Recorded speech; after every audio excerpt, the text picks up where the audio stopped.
Hello everyone, welcome to Indian Express explain daily prelims analysis dated September 7। इसमें एक article जो है वो है लानीना के बारे में।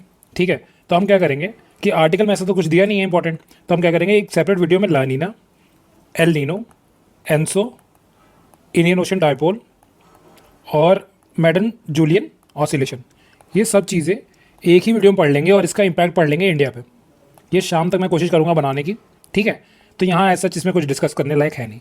बाकी जो दो आर्टिकल हैं वो मेंस के पर्सपेक्टिव से एग्जांपल देने के तौर पे यूज़ कर सकते हो, तो इसको एक बार नोटबुक में लिख लेना। ठीक है, अब देखो तालिबान ने एक मोरालिटी लॉ पास किया है जो बोलता है कि जो भी नॉन इस्लामिक प्रैक्टिसेस हैं उनको अब बैन किया जाएगा। तो ये हमारे लिए प्रीलिम्स के लिए तो काम का है नहीं, हमारे लिए मेंस के लिए रेलिवेंट है। अब मेंस में देखो इसको कहाँ कहाँ यूज़ कर सकते हैं।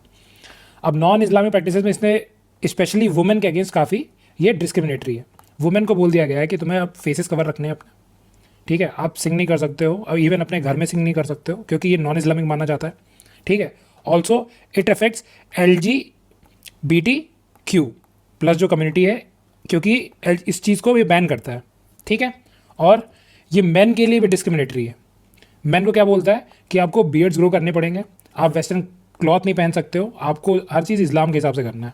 ठीक, और क्या करता है ये कि इवन गेम्स और एंटरटेनमेंट के फॉर्म्स को बंद करता है। ठीक है, इवन बच्चे जो ट्रेडिशनली यहाँ खेलते थे उसको भी मना करता है। उसके अलावा रिलीजियस माइनॉरिटीज़ जो थी उनका अगर कोई सेरेमोनियल प्रोसेस है, मतलब कुछ मान लो कि उन कोई सेरेमनी करना चाहते हैं, तो ऐसी सेरेमनी जो कि नॉन इस्लामिक है वो अलाउड ही नहीं है। ठीक है, अब देखो लॉ को तो हम समझ गए, अब हमें समझना है इसका एप्लीकेशन। तो देखो जब भी हम जैसे GS पेपर 1 में अगर हमें लिखना है वुमेन एम्पावरमेंट में, ठीक है, तो जहाँ पे भी नेगेटिव मेंशन करना है कुछ, वहाँ इस लॉ को एग्जांपल दे सकते हैं कि तालिबान का एग्जांपल, तालिबान का जो मॉरलिटी लॉ है ये नेगेटिवली इम्पैक्ट करता है वुमेन को। ठीक है, फ्रीडम ऑफ एक्सप्रेशन का जहाँ एग्जांपल देना है, मान लो GS पेपर 2 में पॉलिटी सेक्शन में फ्रीडम ऑफ एक्सप्रेशन को सप्रेस करता है। ठीक है, जहाँ भी तुम्हें माइनॉरिटीज़ के बारे में लिखना है कि कैसे रिलीजियस माइनॉरिटीज़ जो हैं वो सप्रेस हो रही हैं, वहाँ पे इसको एग्जांपल के तौर पे दे सकते हो। ठीक है, और GS 4 में एथिक्स में इसे कहाँ यूज़ कर सकते हैं हम, वहाँ पे एक सेक्शन देखो पढ़ोगे तुम कि लॉ वर्सेस मॉरल्स। ठीक है, वहाँ पे इसे एग्जांपल की तरह फिट कर सकते हो। इसके अलावा रिलीजन वर्सेस मोरालिटी, ठीक है, वहाँ पे भी इसको फिट कर सकते हो एथिक्स वाले सेक्शन में ही। इसको कई जगह यूज़ कर सकते हो। तुम बस क्या कर लो कि नोटबुक बनाओ, उसमें लिख दो तालिबान मोरालिटी लॉ।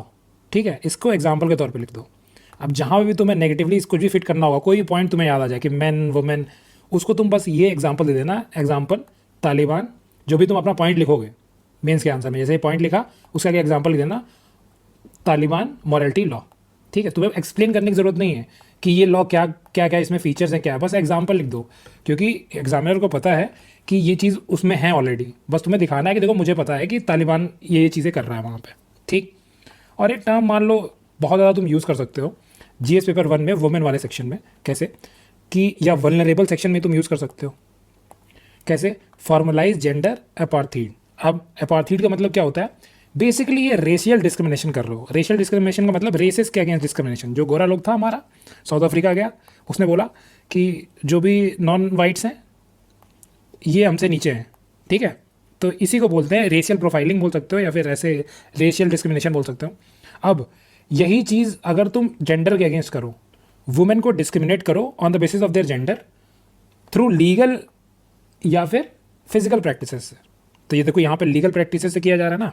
अब तुमको बस क्या करना है कि मान लो तुम GS में वुमेन एम्पावरमेंट का कुछ एग्जांपल दे रहे हो, जहाँ पे तुम्हें बताना है कि कैसे नेगेटिव वर्ल्ड में चीज़ें चल रही हैं, तो वहाँ तुम ये दे दो एग्जांपल फॉर्मलाइज जेंडर अपार्थीड इन तालिबान, ये लिख दो।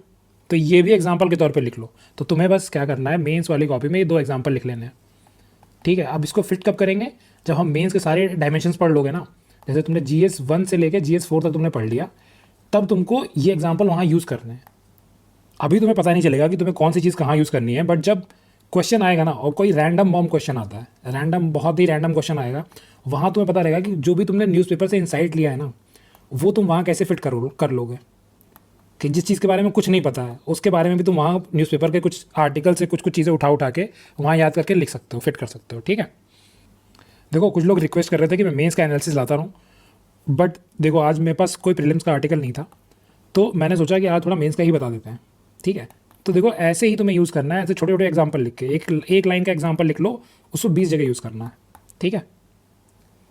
अब देखो हरियाणा और पंजाब, इन्होंने बहुत मेजर रोल प्ले किया था ग्रीन रेवोल्यूशन में। उसके बाद इनके ऊपर नेगेटिव एनवायरमेंटल इम्पैक्ट भी इसकी वजह से पड़े, क्योंकि यहाँ मोनोक्रॉपिंग बहुत बढ़ गई थी, मतलब एक क्रॉप को ग्रो करते थे दोनों सीजन्स में, ठीक है। और इवन ग्राउंड वाटर का बहुत ज़्यादा यूज़ हो रहा है यहाँ पे, स्पेशली पंजाब में, ठीक है। तो इस आर्टिकल में ये दिया हुआ है कि पंजाब एंड हरियाणा दोनों ही इन्वॉल्व थे ग्रीन रेवोल्यूशन में, बट हरियाणा के ऊपर कम इम्पैक्ट पड़ा है क्योंकि हरियाणा ने एग्रो क्लाइमेटिकली अडेप्ट किया है। अब एग्रो क्लाइमेट का मतलब क्या हो गया कि तुम क्लाइमेट के हिसाब से वहाँ पे एग्रीकल्चर कर रहे हो, मतलब क्लाइमेट के हिसाब से तुम क्रॉप एडेप्टेशन कर रहे हो।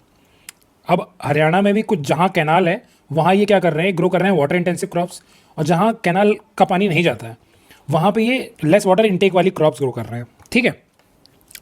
और पंजाब ने ऐसा नहीं किया है।